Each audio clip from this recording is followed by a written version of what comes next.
सोना चांदी दोनों ही मुकम्मल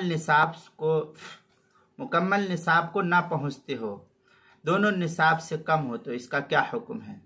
चुनांचे अगर सोना और चांदी दोनों के जेवरात या अशिया मिल्कियत में हो, लेकिन किसी भी एक का निसाब पूरा नहीं होता है, ना सोने का निसाब पूरा हो रहा है और ना ही जो है चांदी का निसाब पूरा हो रहा है, ना 52.5 तोला ये हो रही है, ना 7.5 तोला सोना हो रहा है, दोनों में से कोई एक निसाब को नहीं हो रहा है।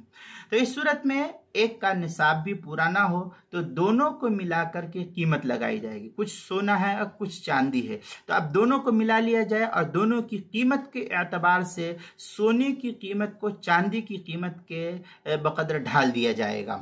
अगर दोनों की कीमत मिल करके सोने की कीमत को पहुंच जाए या चांदी की निसाब को पहुंच जाए तो ज़कात वाजिब हो गया। और जाहिर सी बात है, चांदी को सोने के हिसाब में अगर डाला जाए तो उसका निसाब वहां तक नहीं पहुंच सकता है, लिहाजा सोने को चांदी के निसाब में अगर ढाल दिया जाए कीमत के एतबार से तो इस सूरत में उस पर निसाब को ये पहुंच जाएगा। मसलन आजकल जो सोने और चांदी की कीमतें होती है, ये इसमें बहुत बड़ा फर्क पाया जाता है। अब अगर किसी के पास 1.5 तोला सोना और चंद तोला चांदी है तो दोनों की जब कीमत लगाई जाएगी तो चांदी के एतबार से निसाब पहुंच जाएगा, सोने के एतबार से तो नहीं पहुंच सकता है, लिहाजा चांदी के हिसाब से कीमतन उसकी ज़कात अदा कर दी जाएगी।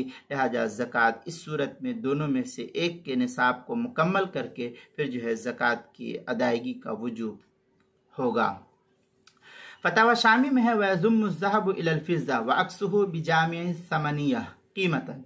ये फतावा शामी जो ज़करिया बुक डिपो देवबंद का हिंदी नुस्खा उसकी तीसरी जिल्द सफ़ा 234, हिदाया उसकी पहली जिल्द सफ़ा 213, फतावा तातार खानिया उसकी तीसरी जिल्द सफ़ा 158, किताबुल मसाइल उसकी दूसरी जिल्द सफ़ा 213 पर इसको नकल किया गया है, वहाँ देख सकते हैं।